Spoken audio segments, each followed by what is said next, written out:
ব্যানার্জি এবং তার পরিচালিত কলকাতা পুলিশ তারা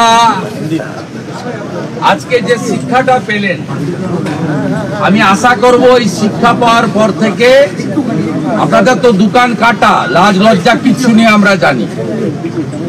আপনারা বৃহস্পতিবার দিন মহামান্য রাজ্যপাল মহোদয় অনুমোদন থাকা সত্ত্বেও আপনারা 200 জন ভিকটিমকে আটকে ছিলেন 200 মিটার দূরে।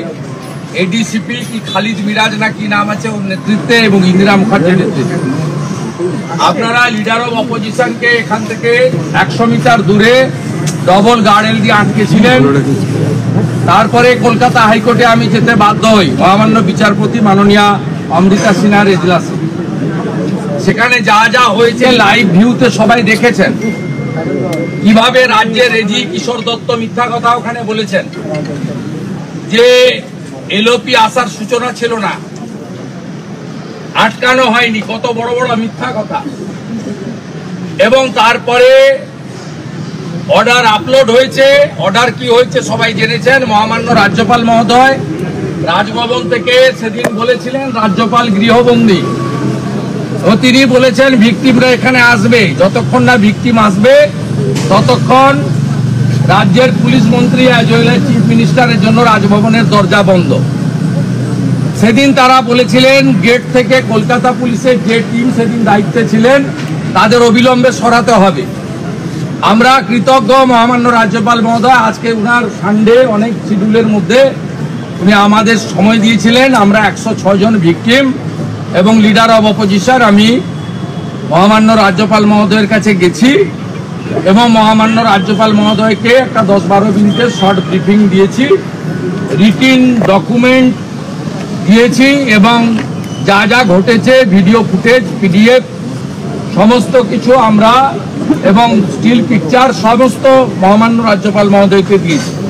আমরা অত্যন্ত খুশি। পশ্চিমবাংলার অত্যন্ত মিষ্টি ভাষা বাংলাতে মহামান্য রাজ্যপাল মহোদয় আজকে অন লাইভ তিনি ভিকটিমদেরকে সম্বোধন করেছেন এবং বলেছেন ভিকটিমদের জন্য আমার দরজা খোলা, পুলিশ মন্ত্রীর জন্য দরজা বন্ধ।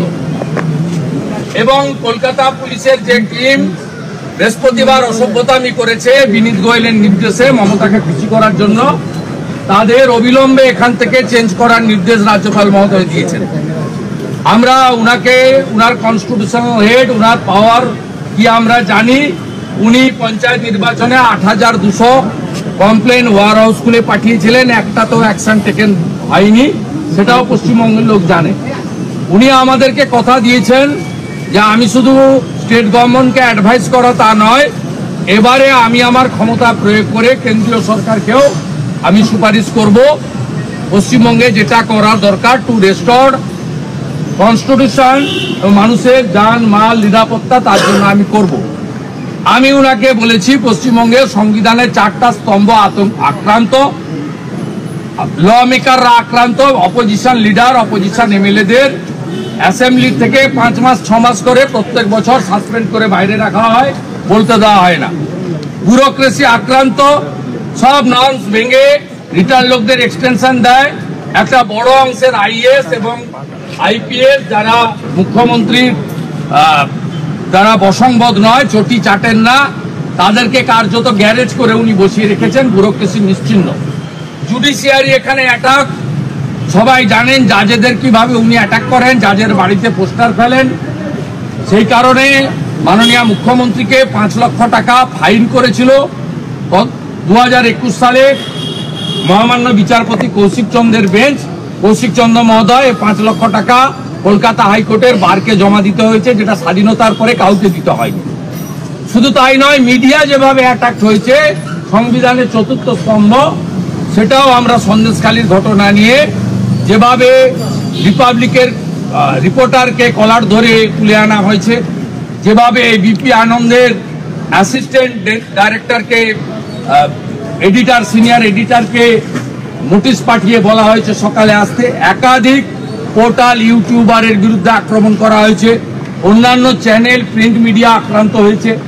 আমরা সেসব কথাও মহামান্য গভর্নরকে বলেছি যে সংবিধানের 4টা পিলারই শেষ করে দিয়েছে এবং এখানে ভোটের নামে কার্যত প্রহসন হয়েছে, গুন্ডাদের দখলে ছিল, গণনা কেন্দ্র কাউকে রাউন্ড যে বলা হয়নি। সর্বোপরি আমরা দাবি করেছি যে সমস্ত শেল্টারলেস লোকেদের বাড়িতে পৌঁছে দিতে হবে নিরাপত্তা দিয়ে। যারা আক্রান্ত হয়েছে তাদের, যারা আক্রমণকারী তাদের বিরুদ্ধে ব্যবস্থা নিতে হবে এবং সাথে সাথে ক্ষতিপূরণ কেন্দ্রীয় বাহিনীকে দুর্গাপুজো পর্যন্ত রাখা এবং মহামান্য রাজ্যপালের যদি পসিবল হয় এরিয়া ভিজিট করা, যেভাবে 2021-এ আজকের ভাষণের উপরাষ্ট্রপতি তৎকালীন রাজ্যপাল জগদীপ ধনখড় করেছিলেন। মহামান্য বর্তমান রাজ্যপাল মহোদয়ও 23-এর পঞ্চায়েত নির্বাচনে করেছিলেন। সেই সব আবেদন আমরা করেছি। উনি প্রত্যেকের সঙ্গে ঢোকার সময় কথা বলেছেন, এই মায়েদের, দিদিদের, বোনেদের সঙ্গে, অন্যান্য আক্রান্তদের সঙ্গে, এবং কর্মসূচি শেষ করার পরেও তিনি নিচে নেমে এসে প্রত্যেকের কাছ থেকে পেশেন্স হিয়ারিং নিয়েছেন, নোট নিয়েছেন এবং তাকে আমরা এই সমস্ত ছবি, তথ্য ইত্যাদি দিয়েছি এবং আমরা ওনাকে একটা ডাটা দিয়েছি যে মহামান্য অবসরকালীন সামারে যিনি বসেছিলেন ডিভিশন বেঞ্চ, মাননীয় বিচারপতি কৌশিক চন্দ্র মহোদয়ের বেঞ্চ, সেখানে ডিজিপিকে কমপ্লেন করার জন্য বলা হয়েছিল। 1025টা কমপ্লেন ডিজিপিকে করা হয়েছে। তার মধ্যে বাড়ি ভেঙেছে, লুট হয়েছে সব 340, 233, 310, 750 এবং রেশন কার্ড 5000-এর বেশি লোকের রেশন কার্ড নিয়ে নেওয়া হয়েছে। এবং আপনি শুনলে অবাক হবেন, বিশেষ করে কোচবিহার জেলায় সিতাই, দিনাটা, মাথাভাঙা, নাটাবাড়ি এবং কোচবিহার দক্ষিণ, এই 5টা বিধানসভায় কোনো ভারতীয় জনতা পার্টির লোকেদের, সনাতনীদের বিশেষ করে রাজবংশী সহ কারোর বাড়িতে গবাদি পশু নেই। সমস্ত গবাদি পশু মানে গরু এবং ছাগল খুলে নিয়ে চলে গেছে তৃণমূল কংগ্রেসের দুর্বৃত্ত বাহিনী। একজনের বাড়িতে নেই। আমি দায়িত্ব নিয়ে বলছি, আপনাদের নাটাবাড়িতে, সিতাইতে, মাথাভাঙাতে, দিনহাটাতে এবং আপনার কোচবিহার সাউথে এবং ব্যাপকভাবে এখানে আমাদের এসসি মোর্চার নেতা সঞ্জয় নায়ক আছেন, তার বাড়ি এটা নিয়ে তৃতীয়বার ভাঙা হল। 21 সাল থেকে পরপর করা। এই মাকে কিভাবে মাথা ভাঙা হয়েছে, কিভাবে রড দিয়ে, ইনি বিজেপির কোনো কর্মকর্তা নয়, এর অপরাধ ইনার পরিবার বিজেপিকে সমর্থন করেছেন। এইভাবে প্রত্যেক ইনার মন্দির পর্যন্ত, এই যে ঠাকুরকে দেখছেন ইনি সন্ন্যাসী, ইনার মন্দির পর্যন্ত পুরো মন্দির ভেঙে দেওয়া হয়েছে। উনি এখন কলকাতাতে রাস্তায় ঘুরে বেড়াচ্ছেন, গাছের নিচে, ফ্লাইওভারের নিচে জীবনযাপন করছেন। ইনার মন্দিরকে পর্যন্ত রাখা হয়নি। এইরকম একটা পরিস্থিতি পশ্চিমবাংলায় চলছে। আমরা মহামান্য আদালতেও গেছি, পাবলিক ইন্টারেস্ট লিটিগেশন করেছি এবং মহামান্য আদালত নিশ্চিতভাবে আগামী মঙ্গলবার বা বুধবার, যদি মঙ্গলবার কোর্ট না হয় তাহলে হয়তো বুধবার আমাদের মনে হয় শুনানি করবেন। মহামান্য প্রধান বিচারপতি তিনি মহামান্য অন্য বিচারপতিকে অ্যাসাইনমেন্টও করেছেন বলে আমরা শুনেছি, তারা শুনবেন। সেখানে আমরা তথ্য প্রমাণ দিয়ে এই গুন্ডাদের বিরুদ্ধে বিচার চাইব। এর বাইরেও আমরা 2021 সালে যে 61টা মামলা সিবিআই করেছিল, সেই পোস্টপোল ভায়োলেন্সের যারা খুনি তাদেরকে সিবিআই এখনো পর্যন্ত গ্রেপ্তার করেনি। পরেশ পাল থেকে, জীবন সাহা থেকে, স্বপন সমাদ্দার থেকে, শওকত মোল্লা থেকে, উদয়ন গুহ থেকে যে সমস্ত গুন্ডাদের এখনো গ্রেপ্তার করা হয়নি, আমরা সেই বিষয়েও আগামী দিনে আইনি লড়াইয়ের পথে যাব এবং 2021 সালে 61টা সিবিআই মামলা যার এখনো ফাইনাল চার্জশিট জমা পড়েনি, এরও আমরা নতুন করে লড়াই শুরু করার সিদ্ধান্ত নিয়েছি এবং প্রত্যেকটা গুন্ডাকে আমরা শাহজাহানের মতো জেলের ভিতরে দেখতে চাই। আমরা 39% ভোট পেয়েছি, 2,33,00,000 ভোটার আমাদের ভোট দিয়েছে। আমরা দায়বদ্ধ পশ্চিমবাংলার জনগণের কাছে। এ লড়াই চলছে, এ লড়াই চলবে। আমাদের পক্ষ থেকে মোট সেফ হোম করা হয়েছে বারুইপুর, বাসন্তী, ডায়মন্ড হারবার, বারাসাত, বসিরহাট, কলকাতা, মেদিনীপুর, ঝাড়গ্রাম, বিষ্ণুপুর, আরামবাগ, কোচবিহার, ঘাটাল, সেখানে এই মুহূর্তে ৩,২০০ জন আছে। এর বাইরেও রাজ্যের বাইরে চলে গেছে ২,৫০০ ছেলে, পশ্চিমবঙ্গের বাইরে চলে গেছে। এটা কোনো রাজ্যে হয় না, কোনো রাজ্যে হয় না। 2021 সাল থেকে 15টা স্টেটে ভোট হয়েছে, কোন রাজ্যে এই জিনিস হয় না। এটা 3 বার পশ্চিমবঙ্গে ঘটলো, 21-এ ঘটেছে, 23-এর পঞ্চায়েতে ঘটেছে, এবারও ঘটেছে। এবং আশ্চর্যজনক ভাবে পুলিশের একটা বড় তলাকে যেভাবে ভোট লুট থেকে বিরোধীদের আটকানোর কাজে ব্যবহার হচ্ছে, তার ফলেই আজকে পশ্চিমবাংলার জনগণের নিরাপত্তা আজকে কেড়ে নেওয়া।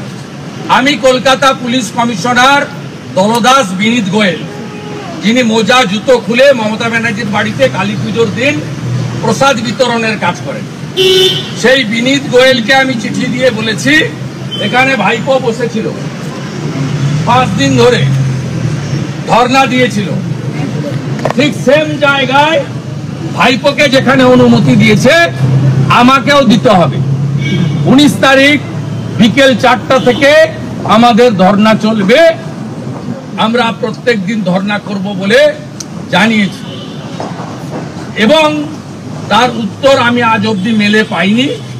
আমি মঙ্গলবার দিন আবার রিমাইন্ডার মেল দেব, উত্তর পেলে ভালো, উত্তর না পেলে আমি যে পদ্ধতিতে পারমিশন আদায় করে এখনো অবধি 100-র বেশি সভা আমাকে গত 3 বছরে করতে হয়েছে, এখানেও ধর্ণাটা ঠিক একই পদ্ধতিতে পারমিশন আদায় করে আমি করব। আপনারা যে বিরোধী দলনেতাকে বিজেপি এবং জনগণ দায়িত্ব দিয়েছে, আমি যা ধরি শেষ করে ছাড়ি। বৃহস্পতিবার আমাদের আটকেছে ডিসি ইন্দিরা আর ওই এডিসিপি খালেদ মিরাজ। আজকে ভেবেছিল যে বিজেপি 12টা, তৃণমূল 29টা, আমরা একটু তাড়িয়ে দিই, আমরা আটকে দিই, এরা মনে হয় পালিয়ে যাবে। আমরা সেদিন গার্ড ওয়ালে হাত দিইনি, আমরা পুলিশের নিচের তলার কর্মচারীর কিচ্ছু করার নেই। এদের এক্ষুনি যদি এরা কেউ প্রতিবাদ করে, কলকাতা পুলিশ থেকে স্টেট পুলিশে বার করে দেবে, বিহার কালিম্পং পাঠিয়ে দেবে, এদের কিচ্ছু করার নেই। আমি একটা গার্ড ওয়ালে হাত দিইনি, আপনাদের সামনে 1 ঘন্টা ওয়েট করেছি। যে জুডিশিয়ারি জিন্দা হয়, জুডিশিয়ারি বেঁচে আছে বলে কেষ্ট মন্ডলের মতো, কেজরিওয়াল, হেমন্ত সোরেনের মতো ডাকাতেরা জেলের ভিতরে আছে। তাই জুডিশিয়ারি বেঁচে আছে বলে আমি লড়াই করে আবার আজকে ভিকটিমদের নিয়ে রাজভবনে দেখা করে সাংবিধানিক প্রধানকে, উনার ক্ষমতা খুব লিমিটেড আমি জানি, সংবিধানের ঘেরাটপের মধ্যে থাকতে হয়, উনি এক্সিকিউটর নয়, ইমপ্লিমেন্টিং অথরিটি হচ্ছে স্টেট গভর্নমেন্ট, আমরা জানি। কিন্তু কনস্টিটিউশনাল হেড তার কাছে সবাই আসেন। 11-র আগে মমতা ব্যানার্জিও সপ্তাহে সপ্তাহে আসতেন। গোপাল কৃষ্ণ গান্ধী না থাকলে মমতা ব্যানার্জিকে ওই ক্যাডবেরি আর স্যান্ডউইচকে অনশন ভাঙতে হতো না, উনি গিয়ে ফলের জস খাইয়েছিলেন রাজনাথ সিংজি আর উনি। তা আমরা সেখানে এসে আমাদের কথা, আমাদের আবেদন, আমাদের তথ্য, প্রামাণ্য, যুক্তি এবং ভিকটিমদের মুখ থেকে যারা অ্যাকচুয়ালি আক্রান্ত তারা তাদের কথা বলেছি। পরবর্তী কার্যক্রম আমরা সেইভাবে চালাবো।